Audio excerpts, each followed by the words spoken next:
আসসালামু আলাইকুম। নিয়মিত বাংলা সংবাদ আপনাদের স্বাগতম। শুরুতেই থাকছে সুনাম, এরপর বিস্তারিত। অপেক্ষা না আন্দোলন, ধোঁয়াশায় এখন বিএনপি। জানিয়ে দেব, ঠাকুরগাঁও সীমান্তে বিএসএফ এর গুলিতে আবারও এক বাংলাদেশি যুবক নিহত। এদিকে সাতক্ষীরায় কৃষক লীগ নেতাকে কুপিয়ে হত্যা। এবং সবশেষ জানিয়ে দেব, সাংবাদিককে হত্যার হুমকি, সাবেক এমপির বিরুদ্ধে মামলা। এতক্ষণ শুনছেন সংবাদ সুনাম, আবার জন্য পুরো বিস্তারিত। নির্বাচন পূর্ববর্তী আশাভঙ্গের হতাশায় এখনও অনেকটা ছন্নছাড়া পরিস্থিতি বিরাজ করছে বাংলাদেশ জাতীয়তাবাদী দল বিএনপির। তার মধ্যে গত মাসের মাঝামাঝি সময়ে দলের কেন্দ্রীয় কমিটিতে ব্যাপক রদবদলের ঘটনায় আরও বেশি হতাশাগ্রস্ত হয়ে পড়েছেন পদানুবর্তী হওয়া নেতারা। কেউ কেউ আবার আগামীতে দলের স্থায়ী কমিটিতে অন্তর্ভুক্তির আশায় রয়েছেন।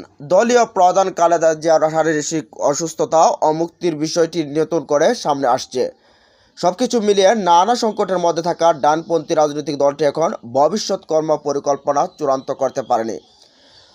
দলীয় সূত্রে জানা যায়, এই মুহূর্তে বিএনপির সব মনোযোগ দলীয় প্রধান খালেদা জিয়ার উন্নত চিকিৎসাকে কেন্দ্র করে। একই সঙ্গে তার স্থায়ী জামিনের জন্য আবারও উচ্চ আদালতে যাওয়ার চিন্তাভাবনা চলছে। পাশাপাশি নতুন করে তার মুক্তির দাবিতে মাঠে আন্দোলন গড়ে তোলার পরিকল্পনা রয়েছে, যার ফলে সাময়িকভাবে সরকার বিরোধী ও নতুন নির্বাচনের দাবিতে আন্দোলন থেকে কিছুটা ব্যাকফুটে চলে যাচ্ছে বিএনপির স্থায়ী কমিটির একাধিক নেতা বলছেন, বর্তমান সরকারের 5 বছর মেয়াদ পূর্ণ হওয়া পর্যন্ত অপেক্ষা করব নাকি তার আগে নতুন নির্বাচনের জন্য চাপ সৃষ্টি করব, আমরা এখনও সে সিদ্ধান্ত নিতে পারিনি। তাছাড়া আমরা চাইলাম আর সরকার নির্বাচন দিয়ে দেবে, বিষয়টি তেমন তো না। তার জন্য তো সরকারকে বাধ্য করতে হবে। গত 15 বছর সেই চেষ্টা করেও সরকারের কৌশলের কাছে পরাজিত হয়েছি। তারা বারবার প্রশাসনকে ব্যবহার করে আমাদের বিজয় ছিনিয়ে নিয়েছে। তাই এখন সরকার বিরোধী আন্দোলনের মাঠে নামার আগে পূর্ণাঙ্গ পরিকল্পনা চূড়ান্ত বাস্তবায়নের রাস্তা বের করে নামতে হবে। সেটি না করে এসব জেলা, উপজেলা কিংবা বিভাগীয় সমাবেশ করেও কোনো লাভ হবে না। বরং এসব প্রোগ্রাম করতে গিয়ে স্থানীয় নেতাকর্মীদের বারবার হামলা ও মামলার আর্থিক ক্ষতির সম্মুখীন হবেন। সরকারের কাছ থেকে দাবি আদায় করতে হলে আন্দোলনের বিকল্প কিছু নেই বলে মনে করেন বিএনপির স্থায়ী কমিটির 2 নেতা। তারা বলছেন, সঠিক পরিকল্পনা দরকার, কিন্তু কোথাও কোনো সংকটের কারণে মনে হয় সেটি আমরা করতে পারছি না।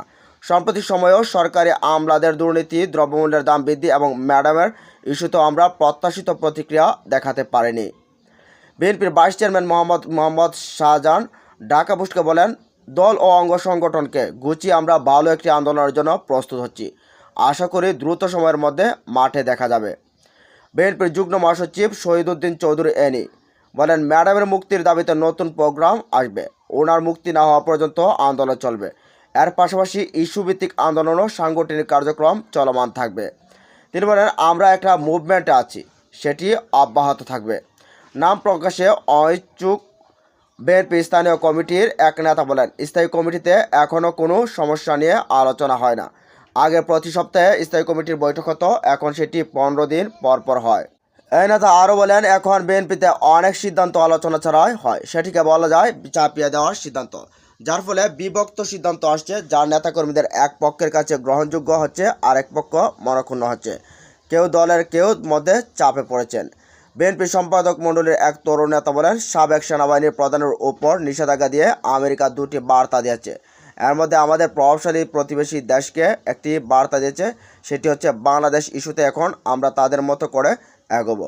আরেকটা হচ্ছে বিএনপি সহ বিরোধী দলগুলোর প্রতি তাদের অবস্থানের পরিবর্তন হয়নি।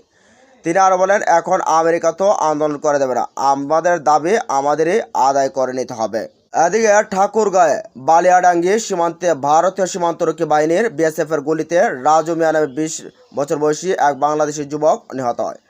বৃহস্পতিবার দিবাগত রাত 1:30টার দিকে উপজেলার নাগর ভিট সীমান্ত এলাকায় বিউপি আওতাধীন মেন পিলার 376/5S হতে 100 গজ ভারতের অভ্যন্তরে 3 নামক স্থানে এ ঘটনা ঘটে। নিহত রাজু মিয়া বালিয়াডাঙ্গি উপজেলার মোরলহাট ইউনিয়নের গরেলি গ্রামের বাসিন্দা মোহাম্মদ হাবিবের ছেলে। বিষয়টা নিশ্চিত করে ঠাকুরগাঁও 50 বিজিপির অধিনায়ক লেফটেন্যান্ট কর্নেল মোহাম্মদ তানজির আহমেদ ঢাকা পোস্টকে বলেন, ঘটনাটি শুনেছি, পতাকা বৈঠকের জন্য আমরা তাদেরকে আহ্বানও জানিয়েছি।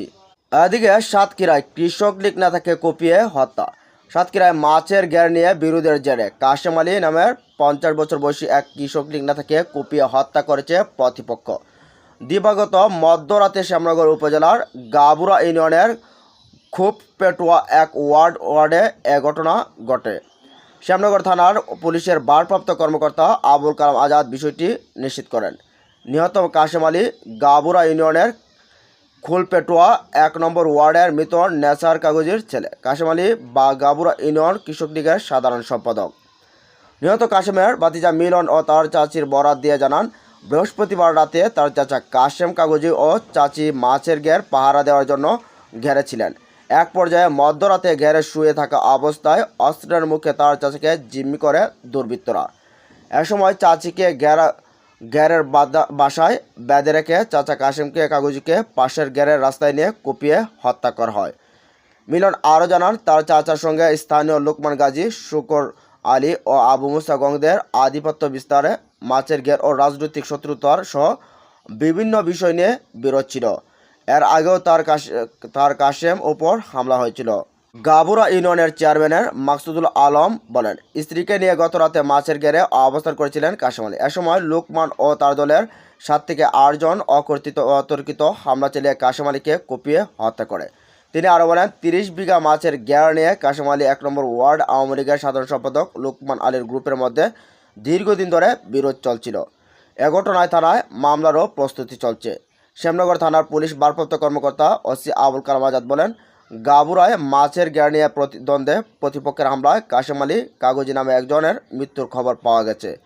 খবর পেয়ে পুলিশ মরদেহ উদ্ধার করে ময়নাতদন্তের জন্য সাতক্ষীরা সদর হাসপাতালেও মর্গে পাঠায়। এ ঘটনায় মামলা এখন প্রক্রিয়াধীন। এদিকে সাংবাদিককে হত্যার হুমকি, সাবেক এমপির বিরুদ্ধে মামলা। চট্টগ্রামের বাঁশখালীতে এক সাংবাদিককে প্রাণনাশের হুমকির অভিযোগে সাবেক সংসদ সদস্য মুস্তাফিজুর রহমান চৌধুরীর বিরুদ্ধে মামলা হয়েছে। সংবাদ প্রকাশের জের ধরে মোবাইল ফোনে ওই সাংবাদিককে হত্যা ও মারধরের হুমকি দিয়ে গালিগালাজ করা এ মামলা দায়ের করা হয় বৃহস্পতিবার 4 July Banshkhali senior judicial magistrate আদালতে। মামলাটি দায়ের করেন ভুক্তভোগী সাংবাদিক, বাঁশখালী প্রেস ক্লাব সভাপতি ও দৈনিক চট্টগ্রাম মঞ্চ প্রতিনিধি শওকত হোসেন চাটগামী। আদালত মামলাটি গ্রহণ করে বাঁশখালী থানার ওসিকে তদন্ত করে প্রতিবেদন দেওয়ার আদেশ দিয়েছেন। বাদীপক্ষের আইনজীবী মোশাররফ হুসাইন খান বলেন, শুনানি শেষে বিজ্ঞ আদালত মামলাটি গ্রহণ করেছেন। আদালত মামলাটি বাঁশখালী থানার ওসিকে তদন্তের নির্দেশও দিয়েছেন। মামলার অভিযোগ উল্লেখ করা হয়, গত 29 জুন আওয়ামী লীগের 75তম প্রতিষ্ঠাবার্ষিকী উপলক্ষে বাঁশখালী উপজেলা সদরে আলোচনা সভা অনুষ্ঠিত হয়। উক্ত সভায় উপজেলা আওয়ামী লীগের সাধারণ সম্পাদক আব্দুল গফুর বলেন, উপজেলা সদরে দলীয় কার্যালয় নির্মাণে সাবেক এমপি মুস্তাফিজুর রহমান চৌধুরী চাঁদাবাজি করেন। অন্যরা সংবাদকর্মীর মতো এ নিয়ে তিনিও প্রতিবেদন তৈরি করেন। আর এই প্রতিবেদন করার জন্যই তাকে হত্যার হুমকি দেয় এই সাবেক এমপি।